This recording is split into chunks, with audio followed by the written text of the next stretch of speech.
ओम नमः शिवाय। नमस्कार दोस्तों, आपके अपने चैनल प्योरिटी ऑफ लाइफ में मैं नीलम शुक्ला आपका बहुत बहुत स्वागत करती हूँ। दोस्तों, आज की वीडियो में मैं आपसे बात करने वाली हूँ आश्विन मास के शुक्ल पक्ष के प्रदोष व्रत के बारे में। भगवान भोलेनाथ को प्रदोष का व्रत अत्यंत ही प्रिय है। हर महीने में त्रयोदशी तिथि के दिन प्रदोष का व्रत धारण किया जाता है और भगवान शिव को प्रसन्न करने के लिए, भगवान भोलेनाथ की कृपा पाने के लिए और किसी भी प्रकार की आपकी मनोकामना हो उसे पूर्ण करने के लिए प्रदोष का व्रत, त्रयोदशी तिथि का व्रत अत्यंत ही श्रेष्ठ व्रत माना गया है।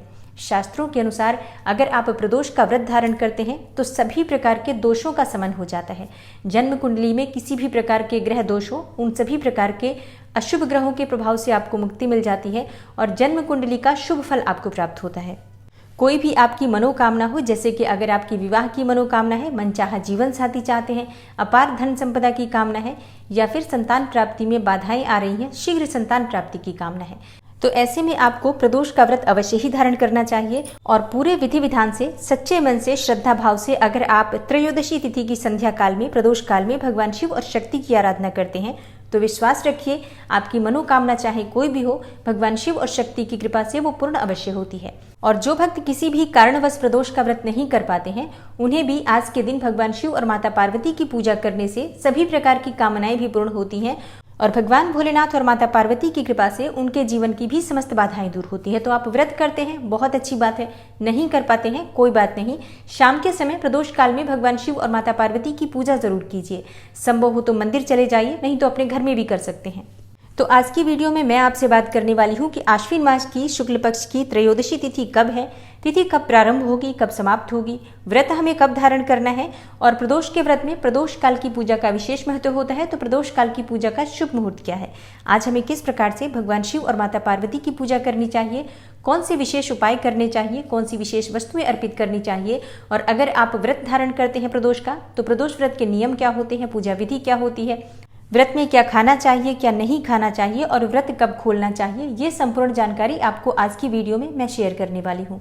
तो वीडियो को पूरा जरूर देखिए और अगर आपको आज की वीडियो अच्छी लगे तो इसे लाइक भी जरूर कीजिए और शेयर भी जरूर कीजिए फैमिली फ्रेंड्स के साथ। चैनल पर पहली बार आए हैं, अगर अभी तक आपने चैनल को सब्सक्राइब नहीं किया है तो आज की वीडियो अगर आपको अच्छी लगे तो चैनल को सब्सक्राइब जरूर कर लीजिए और बेल बटन को भी प्रेस कर लीजिए। तो इससे ये होगा कि इस चैनल पर जो नई वीडियो अपलोड होंगी उनकी नोटिफिकेशन आपको सही समय पर प्राप्त होगी। तो सबसे पहले बात करते हैं कि त्रयोदशी तिथि कब प्रारंभ हो रही है और कब समाप्त हो रही है। तो देखिए, त्रयोदशी तिथि प्रारंभ हो रही है 7 अक्टूबर को सुबह 7:26 पर और त्रयोदशी तिथि समाप्त होगी 8 अक्टूबर को सुबह 5:29 पर। तो प्रदोष का व्रत हम धारण कर रहे हैं 7 अक्टूबर को शुक्रवार के दिन। शुक्रवार को त्रयोदशी तिथि संध्या काल में, प्रदोष काल में व्याप्त रहेगी, इसलिए इसी दिन हम प्रदोष का व्रत धारण करेंगे और बात करेंगे प्रदोष काल की पूजा के शुभ मुहूर्त के बारे में। लेकिन उससे पहले जानते हैं कि पूजा की विधि क्या होती है, व्रत के नियम क्या होते हैं। तो देखिए, अगर आप प्रदोष का व्रत धारण करना चाहते हैं या बिना व्रत किए भी भगवान शिव और शक्ति की आराधना करना चाहते हैं तो आज के दिन आपको प्रातःकाल जल्दी उठना चाहिए। मतलब सूर्योदय से पहले उठ जाइए और उसके बाद आप नित्य कर्म से निवृत्त होकर स्नान इत्यादि करने के बाद साफ स्वच्छ वस्त्र धारण कर लीजिए और सबसे पहले भगवान सूर्यदेव को जल अर्पित करना चाहिए। उसके बाद अपने घर के मंदिर में आ जाइए और जो भी देवी देवता आपके घर में, आपके मंदिर में विराजित हैं, सबको प्रणाम कीजिए और घर के मंदिर में शुद्ध घी का दीपक प्रज्वलित करके अपने व्रत का संकल्प ले लीजिए कि आज आप आश्विन मास की शुक्ल पक्ष की त्रयोदशी तिथि का व्रत कर रहे हैं। व्रत में कोई भी भूल चूक हो जाए उसके लिए भगवान शिव से क्षमा प्रार्थना कर लीजिए। जिस भी मनोकामना से आप व्रत धारण कर रहे हैं, अपनी मनोकामना भगवान शिव से, माता पार्वती से कहिए। अब आपका व्रत प्रारंभ हो जाता है। विधि विधान से भगवान शिव की पूजा आराधना कीजिए। मंदिर में जो भी देवी देवता आपके घर में विराजित हैं सबकी पूजा कीजिए। और हाँ, आप चाहें तो मंदिर जाकर, मतलब घर के आसपास कोई शिवालय हो तो वहां जाकर भी आप पूजा आराधना कर सकते हैं। शिवालय में भगवान शिव का अभिषेक कर सकते हैं। तो जैसे भी संभव हो, अगर मंदिर जा पाते हैं बहुत अच्छी बात है, नहीं जा पाते हैं तो आप घर में भी पूजा कर लीजिए। हाँ, प्रयास करना चाहिए कि शाम के समय आप मंदिर जरूर चले जाएं, क्योंकि शाम का समय विशेष रूप से महत्वपूर्ण होता है। क्योंकि प्रदोष व्रत में प्रदोष काल की पूजा ही महत्वपूर्ण होती है। तो अपनी तरफ से पूरा प्रयास कीजिए कि घर के आसपास कोई भी शिवालय हो तो शाम को प्रदोष काल की पूजा आप मंदिर जाकर कर पाएं। लेकिन अगर नहीं जा पाते हैं मंदिर, मान लीजिए घर के आसपास कोई शिवालय नहीं है, तो घर में ही पूजा कर लीजिए। चाहे तो फोटो की पूजा कर सकते हैं या शिवलिंग है तो शिवलिंग की भी पूजा कर सकते हैं। तो शाम के समय भगवान भोलेनाथ का पंचामृत से विशेष रूप से अभिषेक करना चाहिए, या फिर जो भी द्रव्य आपके पास उपलब्ध हो। मान लीजिए पंचामृत ना हो तो आप कच्चे दूध से भी अभिषेक कर सकते हैं, जल से अभिषेक कर सकते हैं, गंगा जल से अभिषेक कर सकते हैं, जो भी आपके पास उपलब्ध हो। और इसके बाद भांग, धतूरा, बिल्वपत्र, ये सभी चीजें एक एक करके भगवान भोलेनाथ को अर्पित करना चाहिए।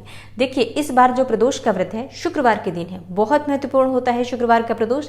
इसे शुक्र प्रदोष कहा जाता है।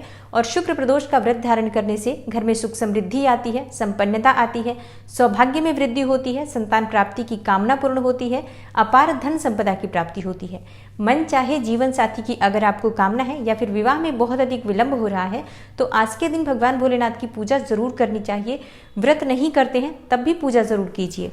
और शुक्र प्रदोष के दिन संध्या काल में, प्रदोष काल में शिवलिंग पर शहद अर्पित करने से मन वांछित फल की प्राप्ति होती है, गरीबी दूर होती है, आर्थिक तंगी दूर होती है, और नाम और यश की भी प्राप्ति होती है। दाम्पत्य जीवन में बहुत अधिक परेशानियां हैं तो भगवान भोलेनाथ को शहद अर्पित करें और इत्र भी अवश्य ही अर्पित करें। जिन लोगों को भी मन चाहे जीवन साथी की कामना है, केसर में दूध मिलाकर केसर मिश्रित दूध से भगवान शिव का अभिषेक करना चाहिए, और इसके बाद इत्र का अभिषेक भी उन्हें जरूर करना चाहिए। देखिए, आज इत्र अर्पित करने से किसी भी प्रकार की कामना पूर्ण होती है। और सफेद पुष्प आज के दिन भगवान भोलेनाथ को अर्पित करने से सुख समृद्धि की प्राप्ति होती है। जीवन में किसी भी प्रकार का तनाव अगर आपके है, और अगर आप बहुत अधिक मानसिक रूप से परेशान रहते हैं, तो आज के दिन भगवान भोलेनाथ को सफेद पुष्प या सफेद पुष्पों की माला अर्पित करनी चाहिए। और बिल्व पत्र पर सफेद चंदन से अगर आप राम राम राम लिखकर शिवलिंग पर अर्पित करते हैं और उसके बाद अपने मन की कामना कहते हैं, तो आपके मन की चाहे कोई भी कामना हो, भगवान भोलेनाथ उसे अवश्य ही पूर्ण करते हैं। और शुक्र प्रदोष पर भगवान भोलेनाथ को चावल की खीर बनाकर भोग स्वरूप अर्पित करने से घर में सुख समृद्धि आती है, अन्न धन की वृद्धि होती है, संतान प्राप्ति में आ रही बाधाएं भी दूर होती हैं। तो जो भी सामग्री आपके पास उपलब्ध हो, उससे विधि विधान से भगवान शिव की पूजा आराधना कीजिए। माता पार्वती को आज लाल गुड़हल के पुष्प अवश्य अर्पित करने चाहिए, और सुहागिन स्त्रियां आज के दिन माता पार्वती को सिंदूर अवश्य अर्पित करें। और पूजा करते समय ओम नमः शिवाय, महामृत्युंजय मंत्र, या आप चाहें तो शिव तांडव स्तोत्र का पाठ कर सकते हैं, शिवाष्टक का पाठ कर सकते हैं। ये पूरी तरह से आपके ऊपर निर्भर करता है, आप किसी भी मंत्र का जप कर सकते हैं। लेकिन प्रदोष व्रत की कथा भी अवश्य सुननी चाहिए या पढ़नी चाहिए। और विधिवत पूजा आराधना करने के बाद आपको भगवान भोलेनाथ की कपूर से आरती करनी चाहिए। उसके बाद व्रत में जाने अनजाने किसी भी प्रकार की गलती हो जाती है, उसके लिए क्षमा प्रार्थना कर लीजिए। और अब जानते हैं कि प्रदोष काल की पूजा का शुभ मुहूर्त क्या है।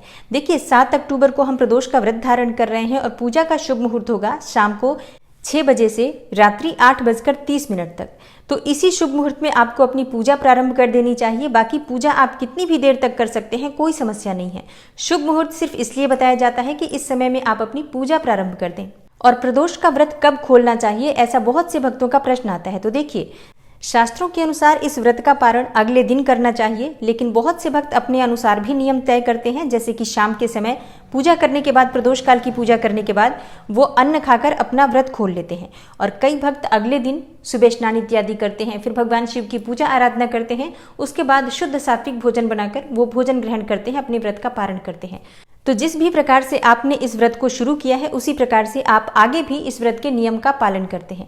आशा करती हूँ आज की वीडियो से आपको लाभ अवश्य होगा। अगर आपको आज की वीडियो अच्छी लगी हो, थोड़ी सी भी आपके लिए हेल्पफुल हो, तो वीडियो को लाइक कीजिए और ज्यादा से ज्यादा इस वीडियो को शेयर कीजिए। चैनल पर पहली बार आए हैं तो सब्सक्राइब जरूर कर लीजिए, बेल आइकन को भी प्रेस कर लीजिए। इससे ये होगा कि इस चैनल पर जो नई वीडियो अपलोड होंगी उनकी नोटिफिकेशन आपको सही समय पर प्राप्त होगी। मिलती हूँ मैं आपसे अगली वीडियो में, तब तक के लिए नमस्कार।